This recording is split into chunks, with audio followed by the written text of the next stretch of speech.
Subscribe to our YouTube channel and press the bell icon to get the latest updates.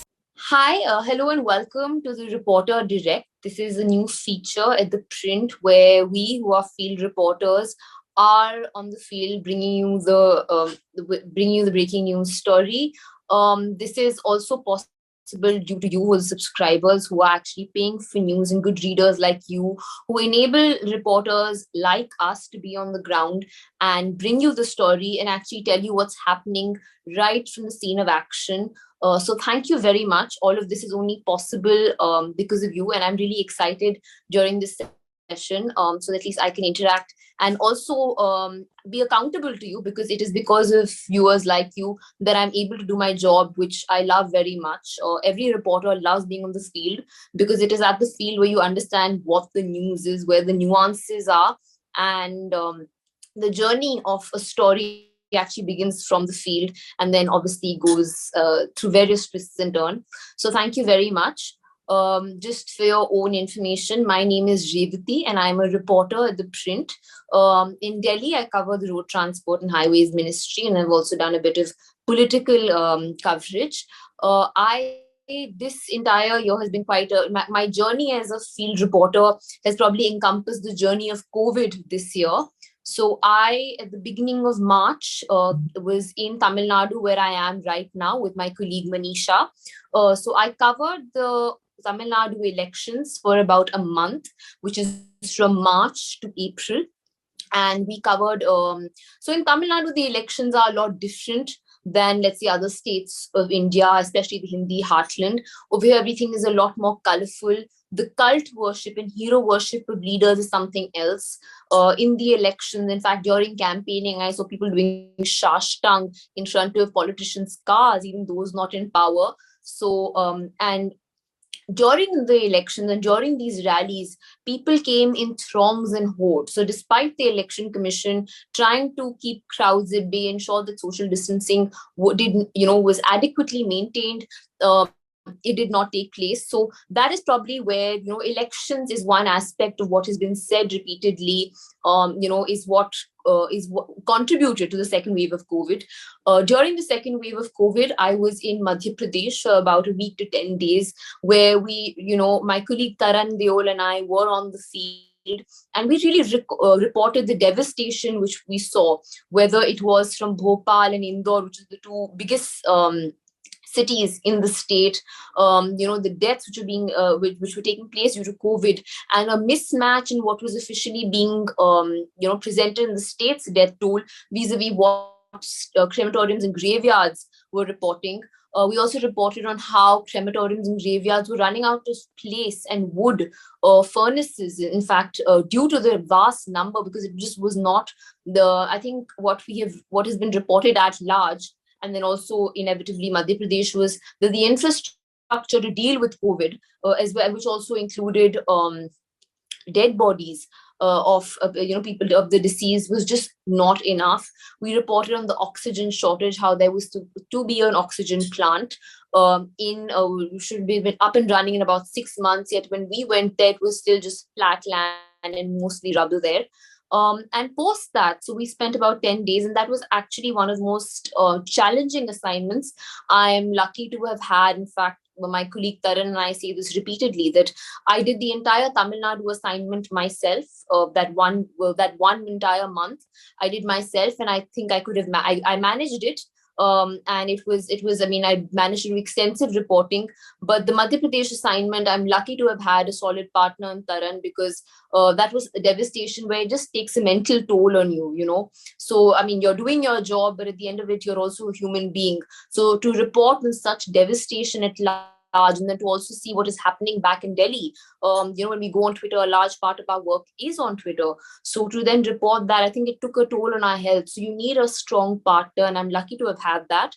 And now, which is about, I think, 3 months since the second COVID wave, where I went on the field reporting from Madhya Pradesh, I'm again back in Tamil Nadu, where now we're talking about a potentially impending third wave, and what it could mean for the state. This state is also about to present its budget on the 13th of August, which is with a new government. So what that would entail. and as well as the infrastructure. I think one thing which is important to understand, I mean, if I may tell you people, is that Tamil Nadu or the southern states, just Kerala, the public health infrastructure and the medical infrastructure is a lot stronger than, let's say, northern India. And this is not stronger because of one particular government, but it has been inherently stronger for a few decades. So if a state like Tamil Nadu, I mean, if with an interview with the health secretary, Dr. Revathi Krishnan, which you can log in and see, where he said, where not even that there's everyone across the India, we're seeing an uptick or a marginal rise in cases, where he said we're not taking any chances. There's a marginal rise, but I think the second COVID wave had really shook a state like Tamil Nadu as well, which is very, very strong on public health infrastructure. So that is what we will be reporting on, the impacts, the economic impacts of what the second COVID wave had in the state, and how if they will be preparing for a third wave as well, if it could be coming. We have two interesting stories coming up. One is about training, how the Tamil Nadu government is training nurses, for pediatric care in, and this is all anticipatory. So there's no specific evidence as such, but it is all anticipatory. So I'd urge you to watch out for that story, as well as the interview with the finance minister of the state. And I do believe this interview is timely at this point, because it is before the release of the white paper, which shows the current status of the economy, and just before the budget is to be put on the floor. He said this is an amended budget because the interim budget is one which was passed by the previous government. And he said the main budget can actually come into play in February 2022. So I urge you to watch out for that interview, because what I'm telling you is a bare brief as much as I can succinctly in this reporter direct, in this conversation we have. So this is what I have. I'm just looking into a few questions which I may have. One of the questions which we got from S. Ananta is that, why is there a bias in reporting of the DMK government? If there is one, and if there is one, why is there so? So I just want to, as a reporter, and all I can say, and also from the reporting I have seen, I don't think there's a bias. I think it's also important to understand that the previous government, which is the AIDMK, was in power for 10 years. It is also unusual in a state like Tamil Nadu to have the AIDMK government in power, not AIDMK government, to have a government in power for 10 years, because it's always been a 5-5-5-year exchange. It's been an alternate government. So when it was there for 10 years, I think a lot, came into focus. So there were many things which were being, there were many points of, there were points where people, in fact, reporters, as well as the common people, found faults in their style and way of governance, probably also because of the large number of years which they were in power for. And then COVID came, and before Dr. J. Radhakrishnan, there was also Ms. Bila Rajesh, who was a former health secretary. So at that time, there was a mismatch in the reporting of deaths. So that was highlighted, as well as proper just being at the forefront of COVID. I don't believe that there is, a bias as such, because I do think that there are also many hopes when there's a fresh government after 10 years. Maybe people are more energetic per se, but I think a lot is also being reported on. This government, one can also should understand that it is very interesting because of the people who have come or been made ministers. One such person is a finance minister, who is Mr. Pannivet Tyagarajan. He has a career in finance, and his being made, or his appointment as finance minister, has made people very interested into the happenings and affairs of the state. So I don't know if there is a bias per se, but there's definitely a sense of excitement to see what is happening. And I do believe as this government goes in, or solidifies its powers and stays in, really starts taking charge of the government, one has to understand that it's only been in power for less than 100 days. So it's too soon to say if there's a bias. Maybe you as a reporter can, as the subscriber, can tell us we're doing our job well. But I do think right now it's too soon to say if we have a bias, or if there's a bias in reporting, because not many steps per se have been taken as of now. There's a lot of excitement, as I said, because also the Economic Advisory Council and the number of people who, and the esteemed list of panelists on it. We have Professor Esther Dufflo, we have Mr. Raghuram Rajan, we have Subramanian, we have Mr. S. Narayan. So it's a really large it's very esteemed people on this panel, and I think one is only waiting in anticipation to see what they do. So if they don't live up to the mark, I think we can count on us as reporters to make sure that we report on that as well. I'm just looking at some more questions. Mr. Vasudev has asked, thank you, one of our subscribers asking a question, that how do I decide among the crowd who do I ask, to get on camera or get a bite? First of all, thank you for this question. This also made me think. A part of ground reporting, I think one of the most important parts of ground reporting is asking the people on the ground what they feel of a certain issue. So if there's a certain incident has taken place, I can only point back, give you an example from Madhya Pradesh. Say, for example, someone in a hospital, someone has passed away or deceased there, or someone who has, let's say, is waiting in line to get medicines. How do we see, who do we ask for a question and get on bite and get on camera to get the details and the core of what is happening on the field? So that is actually quite difficult. I think that comes, with different field reports, different times of being on the field. Just getting one or two voices is not enough. What you may see in the end product is probably one or two voices, but as a whole, so if you see one or two voices, most likely the reporter would have spoken to at least 10 or 12 or maybe 15 or 20 people, because in that one voice, I am trying to encompass what those 15 people have said. So let's say if in the camera, on the video, you see about 3 people, but as a whole, I've spoken to about 15, 20 people. I think in those 3 people, the amalgamation of what I have said or what I have reported on comes through that. Another example I can give with my election coverage was from Tamil Nadu was, so the Tamil Nadu is known as the land of the Dravidian movement, and it was a movement for social reforms. It is something which, was against the imposition of Hindi. It spoke about property rights for women. And the story per se was about whether that movement and the ideology of the movement still has a place in today's younger voters, and if it factors in to how they vote. I reported, we went to Kadlur, I went to Kanchipuram, within Chennai, spoke to students across different parts of, Tamil Nadu itself, even if I couldn't get them on camera. So, as a whole, I think I must have spoken to about 20, 25 people to get different points of view. But what you see in the final product of the video and even the article is not the entire 20, but let's say probably 5 or maybe 6.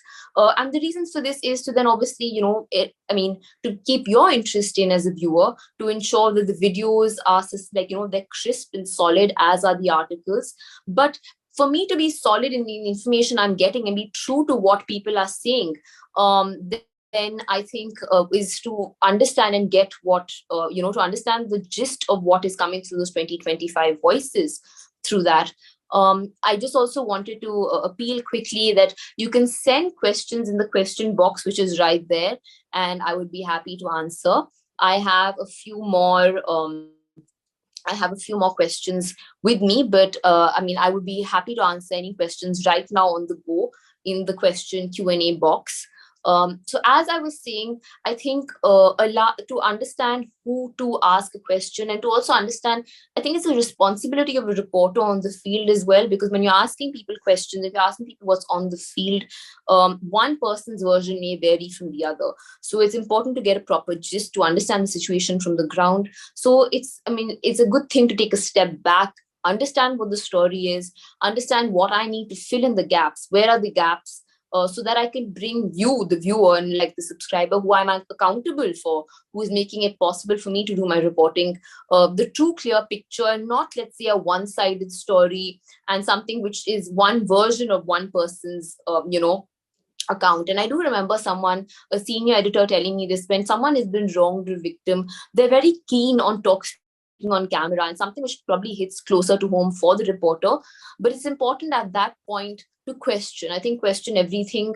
The one thing I've learned as in my just over 2 years as a reporter is to question everything. Something which I agree with, something I disagree with, something which fits right in a story, something which doesn't fit right. So what I have learned is to question. And when you ask Vasudev, for that, what actually, how do I decipher, how do I distinguish and figure out who to ask and bring that story forward? I think I question what they add to the story, what are facing. And, I mean, I think it's also trusting your better judgment when, as you go on and on in the field, which is why field reporting, in my opinion, is also so important. I'm just looking at certain more questions. Okay. There's one more question. Mr. Narayan Anand says, so far, religion was barely acknowledged in the Dravidian movement. Now it seems to have returned with full vigor. Your views? Thanks so much, Narayan, for this question. So I do also believe, I think this is a very interesting question because, like you said, religion was not acknowledged so much in the Dravidian movement because I think a large part of the Dravidian movement, from what I've learned from scholars as well as, ministers, Mr. PTR, who's a finance minister, he comes from a legacy of the Dravidian movement. So even I was speaking to him as well. It actually, in a way, repudiated I think Periyar, who was one of the main forebearers of the movement, he was an atheist, he was against God. I do believe that religion has now come back with a full vigor, and I do believe this is also due to the emergence of the BJP in the state. Now, the BJP, and then this also started, it has come back with a full vigor because everyone wants to lay claim to the Dravidian movement. The AIDMK and the DMK may be rivals on the, at the core of it, but both of them, no one, I think both are Dravidian parties at the end of it, and they have their roots and their background with the movement. The BJP probably does not or cannot claim that history. A national party claim that history is contested. And the BJP has, I think, why the religion has come into the forefront of it is because you need to speak of the Dravidian movement to connect with people. But one way of the BJP to connect with people is also invoking religion. And they did so in the Vetrivel Yatra, which is where, which started in, where they said it was in praise of, in remembrance of Lord Murugan. I think from what I reported on the ground, many people saw through this in Tamil Nadu, and it didn't sit right with them because they said this is not something which is at the core of the Dravidian movement. It is in full, so I think it has come more so in the foreground, and this is something which is a huge electoral plank, because even in Coimbatore, the person who came, the MLA who's now been elected from the BJP, Ms. Vanati Srinivasan, spoke about religion. In fact, if you can see one of my interviews, she's actually said that, Stalin celebrates festivals from the Islamic religion as well as Christianity, but why does he not talk about the Hindu religions? So this question of religion was brought up quite a bit during the election, I do believe, because the BJP was at the forefront and they really went all out. The fact they got 4 seats, which is they finally broke their knot of their 0 MLAs in the House. And the fact that they went all out, one aspect of that was also pushing the religious issue up front. Whether or not it did work, I don't think it worked this election, but I think it's important to realize, and this AIDMK leaders and BJP leaders at the time told me, that it's because that their plan is not a short-term plan. It wasn't just for this election. They have a 10-15-year plan in this state. So how it was in full vigor, definitely, and I agree with you, but we have to wait and see whether this works and whether the people of Tamil Nadu will accept it. Right now, they have not. I'm just looking at another question. So Mr. Krishnan is asking, is the potential third wave looming, and is there an acknowledgement of the same? So I do think, it's important to say that a virologist like Dr. Professor Gagandeep Kang has said that, there's no way to say solidly that there will be a third wave, and definitely it is coming. But I think there is acknowledgement of that. In fact, in our interview with the Health Secretary, Dr. J. Radhakrishnan, he said that, when the cases of the next day exceed that of the previous day, and if you plot it on a chart, it does show a potential, it does show a wave as such. And right now we've seen that after a decline after the second wave, there has been an uptick in cases, and an acknowledgement of that has been there from the Tamil Nadu government side. And I can tell you this in about 2 ways. First of all, that they have now asked from the border districts, which is one story we did, if you would like to tune into that, where, in the border district, anyone coming from Kerala now needs a negative RT-PCR report or a certificate of their final vaccination 14 days prior to their entry into Tamil Nadu. And this is not the case which was there earlier. Earlier is only thermal screening. And I think it is also important while saying this that Tamil Nadu and Kerala share a very porous border, my apologies. And there's constant up and down movement between people. So, like laborers, farm laborers, industries. So it's constant daily movement. So they don't require negative RT-PCR, but to manage the cases in the state, there's going to be greater checks on people at the border districts. Some border districts in Tamil Nadu in the Zero survey we saw had a lower antibody or seroprevalence, which means a larger population is susceptible. So Health Secretary Dr. Revathi Krishnan said that in these areas, we need to ramp up vaccinations and encourage them. I think this is also important. Why this is being done is also because Kerala is reporting nearly half of the country's entire COVID caseload. And because Tamil Nadu and Kerala share such a huge border of 13 entry points, Tamil Nadu has to be at vigil, and they are already taking, steps ahead for it. In fact, 5th August onwards, which is today, now a negative RT-PCR is required. Another thing for as I mentioned, the second COVID wave really hit Tamil Nadu as a whole, as a state. So they are really ramping up on medical infrastructure, beds, training for nurses and doctors in the event that there is a third wave. And if it is anticipated that, children will be impacted more. One professor at the Institute of Child Health in Chennai said that why they think or why they are anticipating specifically for children is because it is a population which is not vaccinated yet. So their medical treatment and care is a lot different from caregiving for an adult. So there is acknowledgement on that. There's actually ramped up training, and it's not being done for the sake of it. This started in about end of July. It's really being taken seriously, and no stone is being left unturned. I think the vaccination numbers are also increased. It is also important to note that Tamil Nadu in the middle or just after the second COVID wave had one of the largest vaccine wastage numbers, and now it has really upturned that and has one of the highest vaccine utilization numbers. So it's right at the top of, it's right at the forefront of that. So it's important to note that. So there is a lot of acknowledgement of that. I don't think so. So one can't say that, yes, for sure, there's a third wave. But in the event that there is one, looking at the trend of an uptick in cases, just to be on the safer side, because, as I said, a state like Tamil Nadu, which has such a strong public health and medical infrastructure, still suffered a lot. They had to say no to patients at hospitals in Chennai because due to a shortage in oxygen. I don't think they're leaving any stone, or they're not going to take any chances this time, at least the government, considering it's also a new government. So that's where reporters this is to tie back to the earlier question, are we being easy? I think the government is anticipating no one being easy on them because they actually took power right in the middle of the second wave. So there's a lot of acknowledgement on that front. And, my apologies, a place like Ooty has really, vaccinated a substantial amount of their population. And you should actually be staying tuned for stories from the Nilgiris, because that is actually where we're also heading. Now we'll be moving to Coimbatore as well as Ooty to then also report on COVID, some interesting news stories, which I won't reveal right now to keep an element of surprise. But hopefully you will be thinking that we'll be doing you proud as one of the subscribers. Sorry, I'm going to answer one quick question. Did P.T. Rajan overreach on the issue of Sadhguru? What is the view of people? I do think that, this is, I think, a very person-to-person question of whether he did an overreach on that, Narayan. I don't know. There is a large issue there.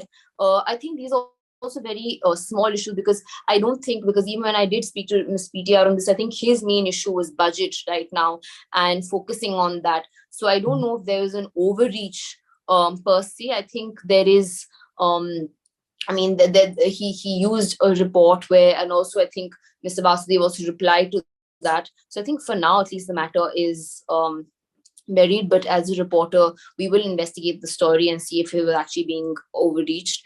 As I was saying, there's some interesting stories, coming up, and hopefully we do you proud as subscribers of The Print, and you do feel you're getting your money's worth. Once again, we really want to, I really want to thank you for giving me, for giving the opportunity to be reporting, these stories right from the ground to you, for me learning more things and explaining them to you. I do hope this was an interesting and fun session. Stay tuned for another episode of Reporter Direct. And once again, thank you so much for your support. We go by and we rely on good readers and viewers like you. So thank you so much. Stay tuned for another episode of Reporter Direct and many more stories coming from Tamil Nadu.